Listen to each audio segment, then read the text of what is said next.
All right, Baraka de Salah to all our Muslim brothers. I mean, everywhere you're watching us, in the southeast, in the southwest, in the northeast, in the north central, in the north, wherever you're watching us even if you're right watching now. us from space, from Venus, from whatever everywhere, planet. you know, we wish you Baraka de Salah. And as usual, don't forget, you can package our meat and send it to number 267A at and Crescent in Victoria Island. Myself and Ishoma will be very glad, you know, to receive them. Just make sure it is DHL, you know, to us, you know, like that. And then we will just pick it up and do the needful. Now, on Crossfire today, we're taking it easy because we know all of you are out there and you're just taking your time. Today is Salah and all our Muslim brothers and sisters are at home receiving visitors. So we're not going to blow hot. We're just going to take it really very easy. But at the same time, we'll love you to enjoy the show. We'll quickly take, you know, some of reactions on story-making headlines, and that would be done by one of our very, very respected guests on our show, and it's no other person but Barrister Julius Ayola. And he made it, you know, to the office, and we're really very glad. Good to have you. And Baraka de Salah. Baraka de Salah to have you at home. Yeah. You know, I didn't witness a lot of ram fight, you know, this time around. I really wouldn't know why. That's good. I mean, that's animal cruelty. Yeah, I mean, what is animal cruelty? It's part of the Salah thing we enjoy. I know it's been outlawed in Lagos State. Lagos State government spoke last year a lot against it, so it's good. Besides, people are becoming more aware, mature, and civilized. There is no wisdom in bringing two animals to fight because in most cases we instigate the animals to get into induce fight. them. Yes, you know. So it's not decent, and I think they have taken a very good cue by not doing it this year. Although maybe in some, in some places, but not as very rampant as we used to have it. So we still some of them on the social media. It's not decent, you know. Bringing animals, it's animal cruelty, and whoever is involved should be charged with whatever offense for, you know. Sure.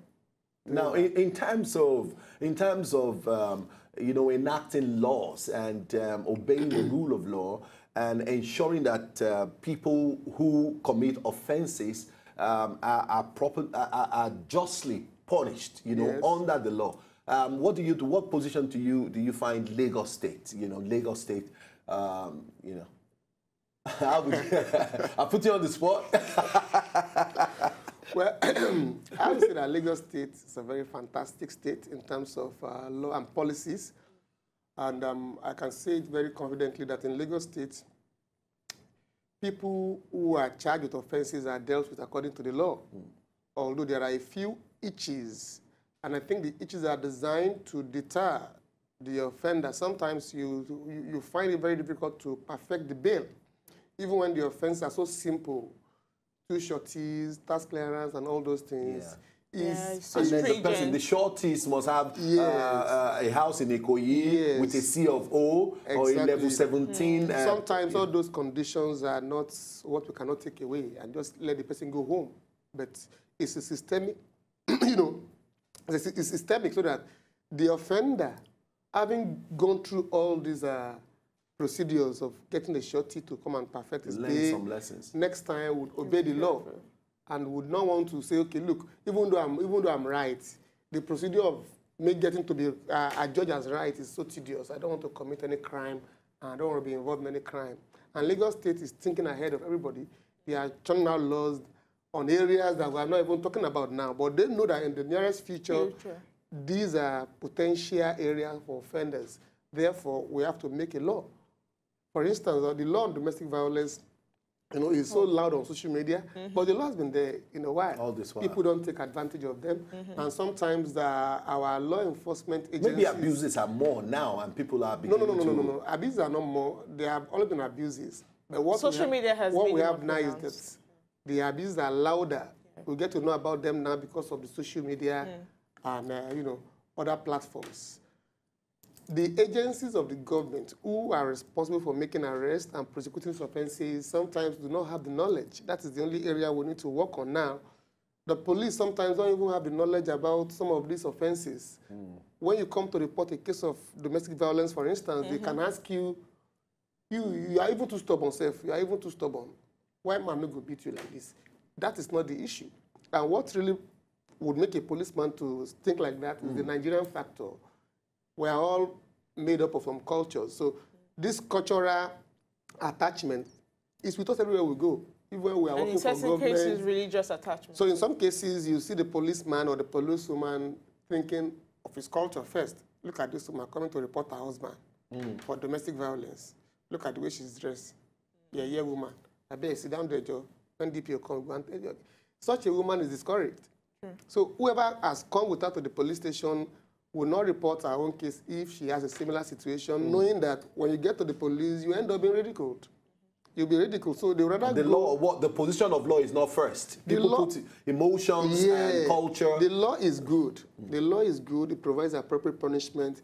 But before you get to the law, there are systemic orders that are not going to encourage people to report some of these crimes. And sometimes the crime point and the report point is too distant, such that if you were raped, for instance, someone was raped in a, let's say, somewhere in Ajah, he needs to travel all the way to Ajah police station, by which time it's normal for emotions to have calmed down. And before she gets to the police station, people will tell her, you know, if it's not for this one, can you calm down? There must be a system whereby you can make a toll-free call. And the victim can still be met at the location of the crime. Exactly. With a medical team? Yes, because if you have to travel to the police station to get yourself, to report the crime, when you get there, you are meeting a police officer who is not, you know, who is not much into what is domestic violence, is more into the violent crimes, armed robbers, and rapists. So this one is what? You were slapped and beaten down by your ocean. I'm not interested. You know? Because he feels that if I arrest the offender safe, maybe nothing will come out of it. At the end of the day, they will even beg each other. You know? At the end of the day, that crime goes on. And we don't have a crime data bank. It's very bad. Nigeria does not have a system where... So you don't know first offenders? You don't know whether it's a first offender. You don't know whether it's a serial offense. It has a history of that offense. Once you come in, sometimes they don't even take your statements. It's that bad. All they do is to detain the person. There's another issue, something else which the Lagos State government has been talking about, and I would just like your opinion on that quickly. And that's as regards establishment of mobile courts to try offenders on the spot. How do you see that? Well, I'm going to be in support of mobile courts because presently with our court system in Nigeria, we are trying to get to a stage where we can compare our judiciary system with other parts of the world. Mobile courts will be abused. I can tell you for real. I think it is abused. It will be abused because you get into a court where the registrar of that court is telling you just plead guilty. I've seen it before. People were arrested for not using a pedestrian bridge. Yes, I mean, that's where... I was there on that day to do something at the council, and I was surprised when about 20 people were put in the dock and the charge was read to them together. That is not the law, and I could see the registrar giving them some sign to plead guilty, just plead guilty, just plead guilty. I mean, these are the things you find in mobile courts. You will not find them in the ordinary courts. And whoever is going to head the mobile courts, is he going to be a lawyer? That's another question. If he's going to be a lawyer, is he going to be a practicing lawyer? Because most of us lawyers, sometimes we are caught to the bar. So we never practice. Human rights lawyer. Yes, we never practice. And this mobile court appointment will come based on who knows who is a lawyer, even though she has been doing hairdressing for 15 years. You just go and put him in the mobile court, he's not doing much. So when the issues come up, that person, because already is knowledge So judgment will be via common sense. This one deserves to be punished. When you don't have the acumen to apply a task, it means you are open to corruption. Because after all, I can't even do it self. Women then bring money, make I take money, make I do. You know? And the bail system for such mobile courts will be too arduous because on the spot you want him to provide maybe shorties and all those things. If he cannot provide those things, it simply means that you are sending him to prison pending when the bail will be perfected. I'm not supporting mobile court. I want more courts to be provided. People can be traveling. For instance, you are living in Ejigbo. You have to travel all the way to Ikeja to come and settle a land case, and the land is in Ejigbo. There should be courts everywhere. The more courts we have, the more efficient the system becomes. Okay. All right. Yeah, yesterday on the show, I mean that's free of charge for people watching us, like we promised. Now, yesterday we're on the show and we're talking about the effectiveness of strike actions. You know, in getting government attention to perform, you know, their roles and responsibilities. And unfortunately, we have a scenario, I mean, in Kogi State playing out between yesterday and now. We have the National Association of Medical, you know, doctors, resident doctors yesterday, even though there was an engagement, you know, yesterday also, saying that from Monday they are proceeding on a nationwide strike. At the same time, Asuu strike is in the 3rd week and it's still very much on. And the insistence is that government must fulfill every condition, you know, that has been tabled down and all of that. We'll quickly take your thoughts on that very briefly, and then we go into other stories. What's your take on strike actions, you know, and the effectiveness, especially as it bosses around a legal, justifiable request from all of these associations? Well, let me go to the Asuu strike first. Strike is a legitimate means with which pressure groups can get audience of the government. We must get that clarified. And with respect to Asuu strike, it falls under what we call industrial strike, because you have a lot of people who are involved. There are procedures under our laws for you to embark on strike. I know they have been having this lingering crisis since, I think, 1992. Okay. Our government has never, of course, it's a flair for our government. It's not only with us, so our government hardly complies or fulfill any promises it makes. Be that as it may, I don't expect Asuu to go on strike because morality-wise, Asuu has not been very, very patriotic, if I put it that way, because we see the graduates that are churned out every day. They are half-baked graduates. If you go to our universities, you will see that lecturers use the same notes they have been using for 25 years to teach. It means nobody is doing research. I expect them to change first their approach to education so that other things can follow.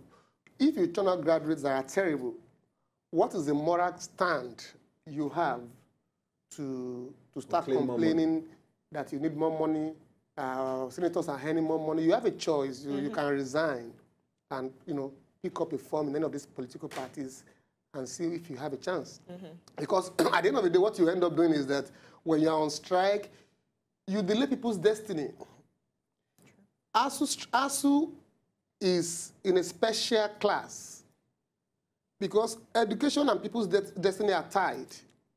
In Nigeria, in Africa, the moment you are going into the education sector, you must say to yourself, I'm doing this for humanity. I know that is not the right thing to do. I know teachers are very well paid in other climes. They are handsomely paid. But the point is that in Nigeria, that is not the position. So it's a choice that you have that you can make at the point of entry to say, look. I slightly disagree. You have to disagree. Yes, I slightly disagree. What I'm saying is that I don't like a system whereby people enter into university with the mind of leaving after 4 years, and they end up spending 8 years. And some members and when they even come out after 8 years, abroad. They are not seasoned. Even the Asuu Twitter, I saw their Twitter handle. They gave a terrible explanation of English. These are the people who are teaching our children. They said the president has arrived or something. That's very terrible. On their Twitter handle, if the Asuu Twitter handle will not write out English language in the most decent way, then you can imagine what they are teaching our children, our young ones. So they don't have the moral stand to go on any strike. I know that government needs to comply with all the collective agreement they have made, all the negotiations they have made. They have to comply. But the times are not right. We are in the recession, for God's sake. Not just in the recession. Whatever they want to get from government, they can do it in milestone. And they don't have to go on strike to get those things achieved.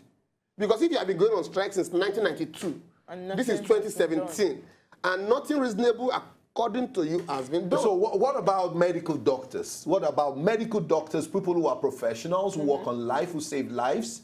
And they are planning to embark on a nationwide strike too. And that's because, I mean, there have been issues. They've not been paid. Ordinarily, you know, there are ordinary some states in Nigeria. Let's be frank. When we talk about restructuring, it's not just Western region, Eastern. No, let's be frank amongst ourselves. Some states should not be states. Because there is no way a state like Kogi State and some other states will not hold their staff. What is their internet? What is their IGR? A state like Kogi State can simply apply to Lagos State. Please, can you come and take us for a lease for 50 years, manage us for 50 years? But if you look at the structure of Nigeria, there is no state that is not viable. Apart from Lagos State, it's all about poor leadership. Producing states. How many of these states can you say confidently can generate 2 billion naira per month? Conveniently. All they do, all they do is to wait for the jackpot to come. Because they have poor leadership. If you rely on the jackpot, you won't be able to pay anybody. The Paris money, what do they do with it? They pay the arrears of salaries, and they are still owing. So doctors are human beings, even though they have taken the Hippocratic oaths to save life first, but they also have a life to save at home.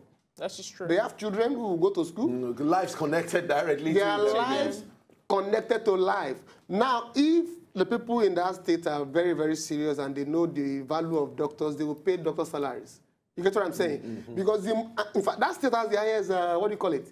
Highest mortality rate in Nigeria. Because they are poorly remunerated. Infant mortality rate. You go to some of the hospitals, all they have is just paracetamol. You go to the general hospital in Kogi State, in some places there is no light. In some places, what they use is the normal gas cylinder that we use in our kitchens, what they put in the hospital. Nobody does that. And yet the governor will get security votes amount to millions of naira. Is it difficult for us to do things right? The doctors will go on strike. I can't blame the doctors for going on strike. I'm not going to blame them because they also have families to feed. If the governor of Kogi State knows that he loves Nigeria and he loves people in Kogi State, he can say, oh, look, for this month and for the coming month, can you please take my security votes and give to the doctors? Let them go and have their salary. Because what security votes?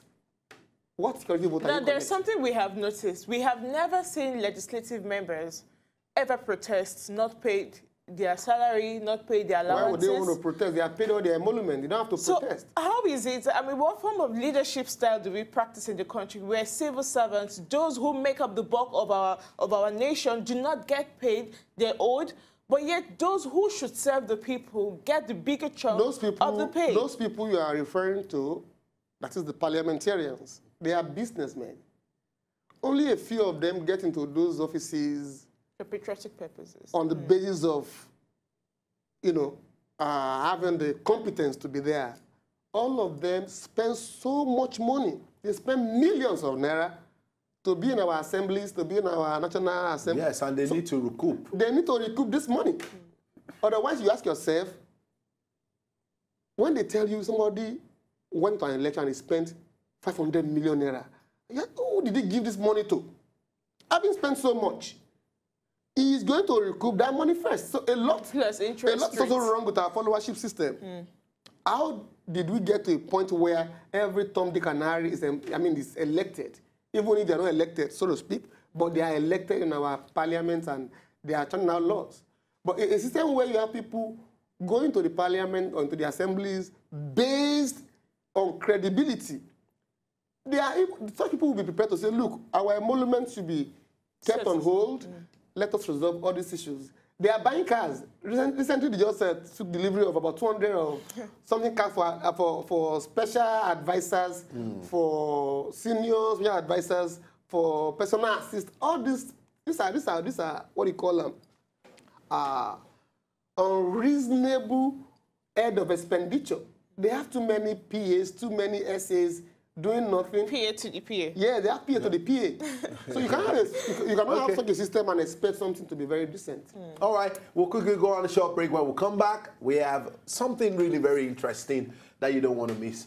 And stay with us on the show. We'll be right back after now.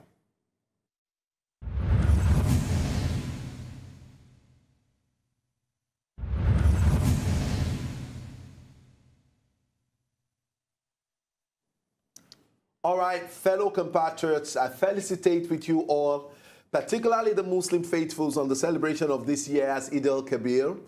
Congratulate our Muslim brothers and sisters who are currently in Saudi Arabia to participate in the rites of Hajj. And we also use this platform to reach out to all families that have been affected by the 7 people who, because of ill health, died in Hajj. From the onset, I want to use the opportunity to thank all Nigerians who prayed for my recovery and have continued to extend their goodwill and support after my return to the country. Indeed, your very fervent, sincere prayers, which cut across all religion, political and ethnic divides, has energized me to rededicate myself and this administration to the task building a great Nigeria. Now, on the joyous occasion of this year Eid al-Kabir celebration, I appeal to all Nigerians to rise against the odds, keep our prejudices aside, and strengthen the bonds of friendship and unity to keep our country together. As Muslims all over the world, this celebration is to commiserate the trials and triumph of Prophet, Ibrahim, and he said all of that. We must learn to see ourselves as brothers and sisters from the same heritage, who must come to terms with the African proverb that a family tie is like a tree, it can bend but it cannot break. Now, once again, I assure you that this administration, which has made the security, economic well-being and prosperity of all Nigerians its priority, will not rest on its hours until we see the Nigeria of our dream. I wish everyone happy Salah celebration. This was the Salah message our president sent out, yesterday. And this, to a very large extent, as is something people are already talking about and all of that. And for me, it's a very welcome development. But significantly is to quickly bring home 8 speeches. The president, since he came, has been trying, even before he came, the vice president was saying a lot of things about 8 speeches, to the point that it is tantamount in when you are caught as domestic terrorism. Now, I don't know why you're laughing. Anyway, we'll take your comment, but I mean to a very large extent. So we just quickly want to talk about the media rights group condemning Nigeria's government's threat to monitor social media. Now, the Partnership for Media and Democracy, PAMED, has urged the Nigerian federal government to desist from monitoring citizens' social media use, condemning such surveillance as an infringement upon the right, to privacy and freedom of expression. Now, government is really fighting people who are really saying a lot of things, and our organization, to the point that our MD came out really very strong to saying, ensure that hate speeches are condemned, even when you have guests on your show and all of that, especially people who are making incisive, comments, that is making the North, eating up the North against the Southeast and eating up the Southeast against the North, and all of that and stuff. So we're going to look at 8 speeches and what your position is about the position of government saying that, no, it's totally condemned and all of that. And then we come back to wanting to actually monitor what people say on the social media. First, we have to understand what is hate speech. When we understand what is hate speech, then we can now go into circumspecting whether government has the competence to monitor people on social media. But let me say quickly that it is in every climb that government monitors what is going on social media. If the government keeps quiet about social media, a lot of things will get bad. That's true. So government can monitor the social media. Unfortunately, they don't have to say it out. They did not say it. By saying it out now, you are over-politicizing. They are becoming more pedestrian and petty about it, because in other countries, they have FBI, CIA, KGB. They monitor activities on social media. Because if you don't monitor it... Even telephone calls. Yes, telephone calls. You don't have to say it. Saying that you're going to clamp people down for using social media is an attempt to take away their right that is guaranteed by the Constitution. And you may even have created room for people to be careful about what they put there, even though they are doing something totally different. So when we say hate speech will be any speech, whether by impression or by words of mouth or by any sign whatsoever, or by body language, capable of putting the other person, inciting, in an apprehension, that that his life is going to be in danger, that is hate speech. There must be reasonable apprehension that will result from such a speech about the safety of life and property of the other party. So if I say, for example, that the president is stupid, that is not hate speech. That's my opinion. I can say this government is senseless. That's not hate speech. That can fall under defamation. Look, it can't fall under anything. I can say the government is senseless. I can say Mr. Buhari is stupid, is not doing what is right. That is not hate speech. That is my view. Because John, I don't know his name, Major NHA or something. Yeah, John NHA. He came out to speak and as if he was speaking like some despot. That is not decent in a democracy. So where does defamation and slander come in? Defamation and slander are private actions. If you feel that what I have said disparages your personality, you can go to a lawyer to ensure that that person pays for it. Even at that, defamation is also criminal. Yes. Okay? The police needs to understand that their job as police in Nigeria is not limited to looking for armed robbers and kidnappers. And defamation under the criminal code is an offense. That law has been there since 1904, for God's sake. They don't have to wait for the president to say, if you see anything now, it's hate speech. Because what they are trying to do, which is very wrong, is an attempt to clamp down those who are in opposition. If we are talking about hate speech, the RLY has been turning out terrible speeches. Same thing for the IPOP guy. Those are hate speeches that can, the moment the other party to whom the hate speech is targeted cannot be under a reasonable apprehension, then it's not an hate speech. If I say the minister is a terrible liar, is a pathetic liar, blatant liar, that statement cannot put him under apprehension of his safety. So how can that be hate speech? Okay. Because if they start to make any arrests of people who are writing on social media, calling government names, during Jonathan, there are a lot of impressionists. But you are aware somebody who named his dog. That is not Buhari, that is not hate speech. Was arrested and kept in custody. Of course, we are in a country where police can do anything. Has the person been convicted? The person has not been convicted. Now the person who was arrested is expected to go to court to sue for fundamental rights that have been infringed upon. He will not do so. He will rather leave it to God. You cannot arrest people for saying things that they like, okay? If I say Mr. Lai Mohammed is always lying, he's always speaking 15 to dozen, that does not qualify as hate speech. Hate speech must be such that you are apprehensive, reasonable. So the quick notice, example is the quick notice, issued by the Northern Youth some time ago. These notices to quit issued by the Northern guys and the IPOP guys are unfortunately being, made popular by the press because I've been issued there is no notice.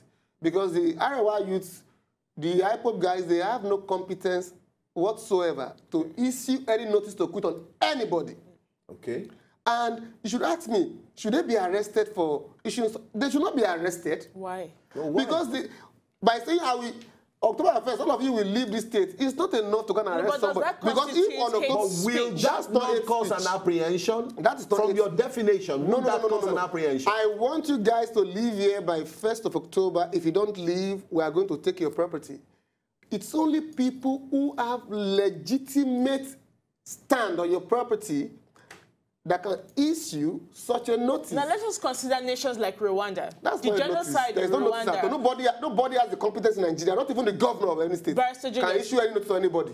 Nobody can do that. The genocide so the notices in Rwanda are just for the sake of becoming roguishly popular.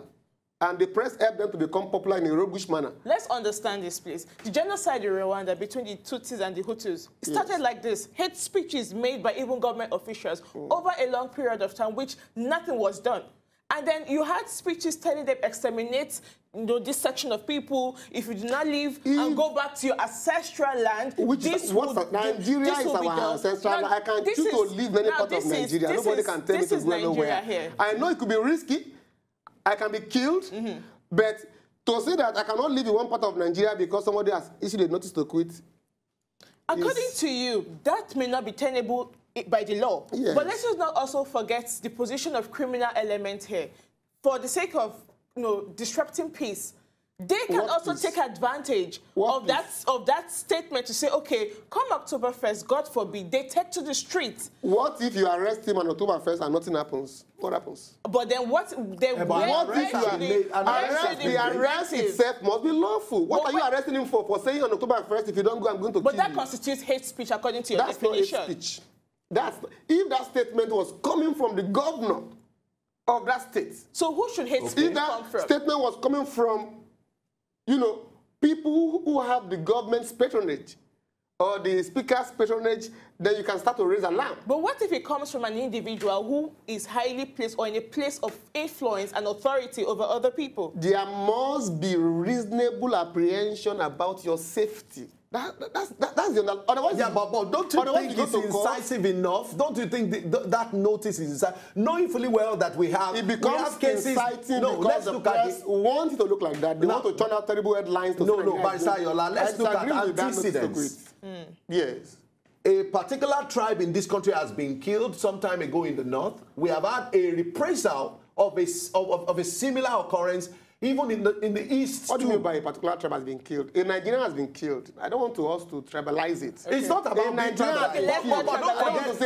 Don't forget that person who killed a criminal. I don't care wherever he comes from. A Nigerian has been killed in one part of Nigeria should be the appropriate headline, not one tribe has killed one tribe. Okay. That is not the right way to go. A Nigerian, a criminal, I don't care whether it's a Fulani or an Igbo man.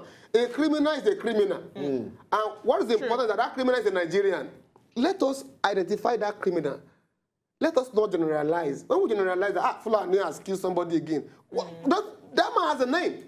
The idea of giving us name is to identify when we commit crimes or we do anything that is bad. So the press actually has not helped in this regard. If anybody needs to go for reorientation, retraining, it is the Nigerian press. They report Nigeria in a terrible way. They hardly turn out good news. They don't choose their vocabulary. Look at the other day, they were discussing rodents or whatever you call it. The president of Nigeria can work from home. He can even work from anywhere. He can work from his toilet. I don't care. Nigerians are not concerned where, even though he wants to work from the moon, let him go and work from the moon. What they are concerned about is provide good governance, social infrastructures, good governance, security, power, security. We don't care where you work from. But the press made that issue so popular that you ask your even rat became popular in Nigeria. In Nigeria, anything can become popular. Tomato was popular at the time. Rat became popular. Even snakes are warming up. Maybe one day will become popular in Nigeria. It's because the press are not doing what is right. America does not report America in a terrible way. America reports America in a good way. And there are terrible things happening in America, in London, in Australia. Now we have seen. Look at in Nigeria. There's a flood in Benue State. Yes, you will go to the. It's underreported. Highly underreported. About 15,000 people have been displaced as we speak. But it's highly underreported. 100,000. But the same TV station will go and show Florida. They will show you Florida, Houston. Our heart with Florida people. Our heart with people in Houston. But in Benue State, we're not saying people are being displaced. Why is your heart not with them? Because CNN, the press it's like CNN has not carried any other news or do any other thing since the flood. Our press since the rain is go back to school. That's the point. Julius, now, I'm glad you mentioned this, and it will lead me to the next question. You talked about how American press reports America in a positive light. Now, we have seen synergies. The truth is, certain synergies go on between the American government and the press to make sure America is painted as a land of hope, where everybody will want to visit or live in. But look at Nigeria. There have been times where people have talked about having certain discussions, forums between the government and the press to foster a beautiful relationship to portray. But they have always talked about, no, that will muzzle the press. That will infringe on the freedom of the press. That has always been the argument. I can assure you, no institution in Nigeria, no matter how powerful you are, can muzzle the press in Nigeria. If anybody is muzzling the press, it's the press itself muzzling itself. Nobody can muzzle the press. Because we have our court are still working. Although it may be slow to get justice, but you will get justice at the end of the day. Nobody can muzzle anybody. The press reported that Governor Wike had revoked one CFO of one person in Rivers State because the person is in the opposition. That is too pedestrian. To revoke a land goes through a procedure. There is no way you will wake up and say, oh yeah, go and revoke. It's not done. Nobody can do that. You must go through a procedure. But the press reported the news as if Wike woke up one morning and said, oh, that property that they are doing something, we have revoked it. It's not possible. So where is the element of prosecution, please, Dapo? Where is the element of prosecution? Now, according to your statement, the press is responsible for politicizing Nigeria and causing all these divisions and hate speeches, whatever it is. Where is the element of punishment here? Do you think the Nigerian government can, in a bid to sanitize things, punish the media, those who err? Yes, they can punish them. You see, it's not I don't say the government, or if you say the government is okay. It is the job of the police. The police have a lot to do. They have to raise the bar beyond. No, because Nigeria Broadcasting Corporation, 2 days ago, came out really very strong with with a notice to all media houses. NBC electronic is a regulatory body. NBC is a regulatory body. And there are offenses that will be committed under the law setting them up. Nonetheless, it does not mean if a crime is committed, in the course of you doing your job under the NBC regulation, the police cannot come in. The police can arrest people for making inflammatory statements. What kind of statement? Statements that has the potential. There must be potential. And there must be reasonable apprehension in the target, about the target safety. Look, the last time Abba of Lagos said, I wouldn't know how true that is, or that was that if the in 2015 they should go and jump into the river, or how possible is that? The question is it possible for the Abba of Lagos to now say all the Igbos should go and die? It's not possible. So people can make such statements. It does not mean that statement will constitute an offense. No. There must be reasonable apprehension. If you're in Abuja, and I'm saying, Mr. Lai Mohammed, you are a thief on my social media, and you are in Abuja, and you come and arrest me in Lagos. The question is, what is the reasonable apprehension? I mean, Lagos, you are in Abuja. No, okay, the point is that to what extent does a man's speech, or what a man say, at any material point, it could even be one-on-one. It could be between myself and one other person. It could be between just two people. It could be between two neighbors, and say, I will kill you tomorrow. To what extent something like, well, I'm going to kill you tomorrow. I've said it now. I'll kill you tomorrow. Go and tell the police I will kill you tomorrow. So to what extent is saying such a thing a crime? You see, it is not a crime. Okay. Because if you are not under apprehension and you are not overawed, there is no crime. If I have not touched you, I have said it. What if I say I will kill you tomorrow, and tomorrow comes, I come to pray for you? But I have seen police come to arrest somebody. Yes. You go and report to the police and tell them, he said he's going to kill me tomorrow. Police have arrested people for a lot of things. They've arrested people for wearing, the last time they beat somebody up for having tattoo on her body. Yeah, they have done all sort of mundane things. You get what I'm saying? So don't use the police arrest as a way to justify it. What I'm saying is that our police need to raise their level of policing. Let it go beyond looking for people who are committing violent crimes. There are soft criminals in Nigeria. Or people who are vulnerable. And people should take advantage of the law of defamation. Instead of saying hate speech. If Mr. Lai Mohammed or any minister feels that that publication is not decent and that he feels disparaged by it, let him engage his lawyer and let the person be sued. Instead of saying, we are going to arrest people on social media for saying something. There is a law in Nigeria, without going by way of hate speech, we have the Cybercrime Act. That law is all-encompassing. That law can arrest anyone turning out things on social media that is not true. They should go and use that, because when you start turning out statements, government policy, anybody who does hate speech will be arrested. We are going to a day era, and that should not be fantastic for Nigeria. All right. Anyway, we wish that we could continue this conversation. It's really very interesting. But some time ago, sometimes coming, maybe in the future, we'll be coming back to this, and just to ensure that we pass the right information out there, people should be mindful of what they say, and from what Barrister, is saying, there is an extent to which what you say becomes a crime. And let us really get the right information to know exactly when what you say becomes hate speech. Anyway, we'll go now. We'll be back sometime next week with other very interesting stories. Do stay out of trouble. Barika de Sala once again. And bye for now. God bless Nigeria. Do not drink and drive, and do not drive after drinking. God bless you. And normally we bring traffic.